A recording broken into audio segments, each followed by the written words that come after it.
Inibla may ara sang pahanugot sa board, may board resolution bala ini sa Sineco. May ara bala ini sang pahanugot gikan sa Energy Regulatory Commission o kon ERC. May pahanugot bala ini sa pila ka mga ahensya sang gobyerno nga naga-govern sang electricity. Ano nga sitwasyon? Sa BIR. May ara bala ini. Action firing line.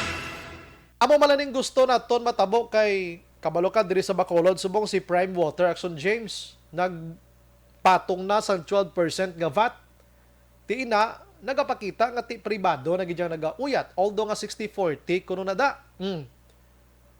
May 12% nga VAT na sa tubig nga ginabayran tas Bacolod di subong. Now, si Sineco wala sang VAT kay ti kooperatiba pero may local tax. Pero check ta ni sa konsehal sa Bacolod, abi. Action firing line. Kung din ini nagakadto, ano ini nga koleksyon sa diin ang abahin sang ay daw basta ako galibog ulo ko mo bisa ko ay makukakatokeb dugay na ni or sinila ni nga 2022 nga wala lang na tulupangdan kay way man kitakbalo. Action firing line.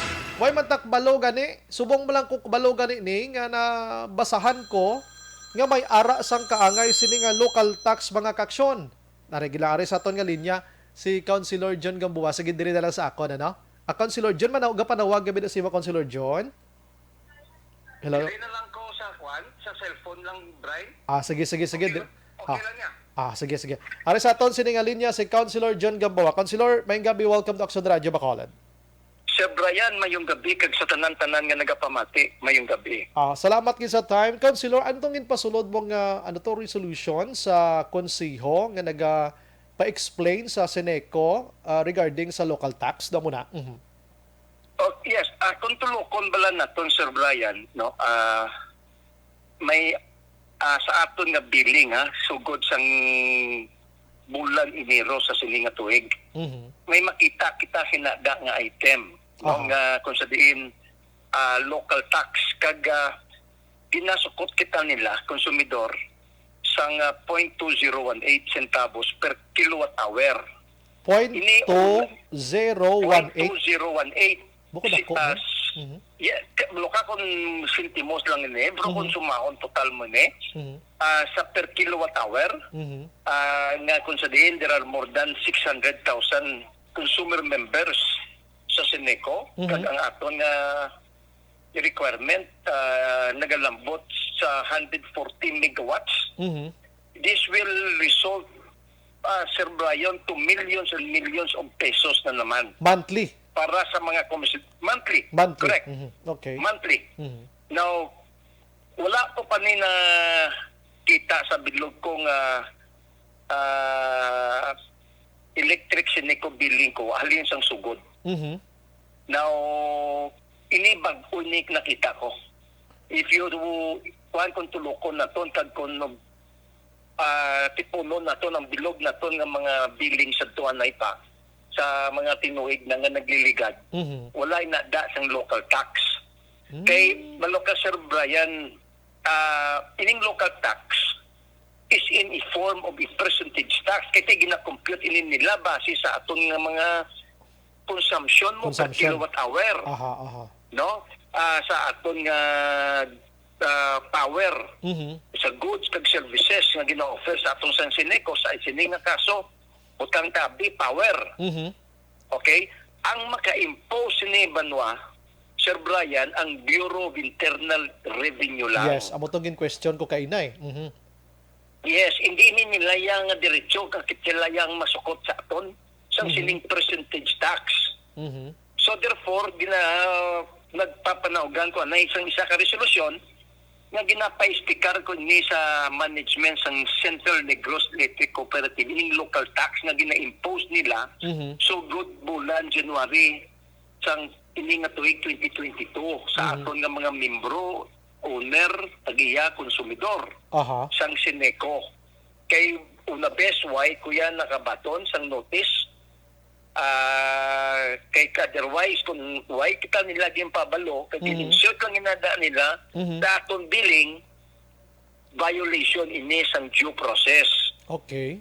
Di ba? Kag mula labot siling ko, hindi ba papangayaan anay naton na sang ERC approval bagkus kita nga magsukot sa sining dugang palas anon sa aton nga mga konsumidor.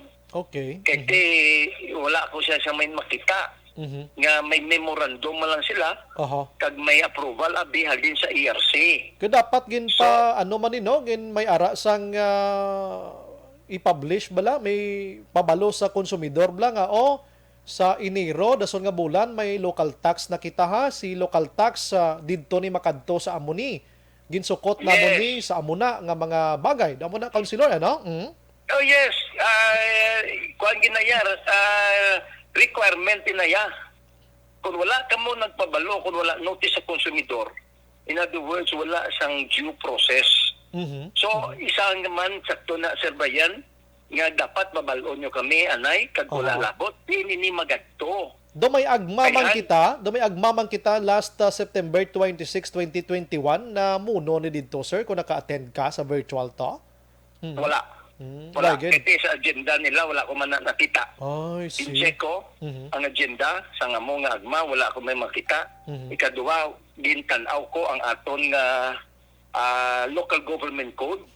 Ayhan, may layi kita sinada nga pwede kapanukot ang isa ka distribution utility like Sineco na magpanukot sa aton direkta sa local tax. Wala. In-check ko ang National Internal Revenue Code o kung NIRC, ayhan may lagi kita nga pwede ni sila kapanukot sa aton direkta sa mga konsumidor sa local tax o kung sa sining percentage tax. Wala. So, ila-ila lang ni sa Sineco department, ano nga department, Sineco management da, bisan ano man ang board may ideya sa ni. Anong sistema man? Yes. So, tanawang ta, ulat-laton ko sa next week kung mapadala ni sila sa akong explanation. Di kung may ara sa nitsakto, kapamangkot man lang tayo, Sir Brian mo. Para ini sa ano ang ining local tax, sino magabaton sa sining nga koleksyon. Din makadto ni. Para sa diin ini, allowed balay ni na to, no kung hindi. Intended balay ni sa ano ni, para sa ano na, doon mo na abi, no? Oo. Yes, sir. Dapat may balaan gininin naton. Kaya nakibot kita. Kung saan makadto sila sa inyo dito, sir, nga ano ka mo subong virtual, sir, no? Virtual? Virtual po. Kung padalaan kita nila sulat, well and good. Para ma-review ni naton. Otherwise, kung di ka nila pagsabton, mapatawag kita ya sa isa ka public hearing. Kaya padalaan ko na ni isang aton resolution mo, i-approve yun na ni Muslim mo, sa sandun niyang panusod, ang ERC kagang DOE. Dapat. Kamo na ni sila may natukibanta, Sir Brian, ha? Atong pagpanukot ni nila sa aton nga wala ni nila, hindi sila allowed, illegal, amo na kung din-refund kita nila itong congestion fee or charges, enable ang illegal extension, sang old contract, kigket ko sa kon, sa 5 ka pisos, 42 centimos, initanan-tanan banwa na pamatud-an nga illegal ato.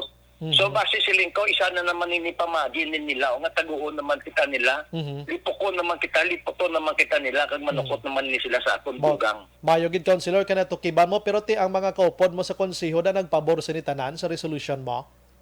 Yes, so wala man ni nag-upunet, tikit ka respeto man lang kita niya sa Sineco mo nga i-speaker nila. Okay, magiging silang ito nga ginakusaran ni naton. Anay ang Sineco, apang banwa ginapa-speaker ni naton sa ila. Hindi man guro malain nga magduda ka kay wagi matay na mang-anto di konsumidor. Bisan ako gani, subong lang ko nakabalo gani ni nga may local tax gali. Kung way ka muno sina, way man kukbalo.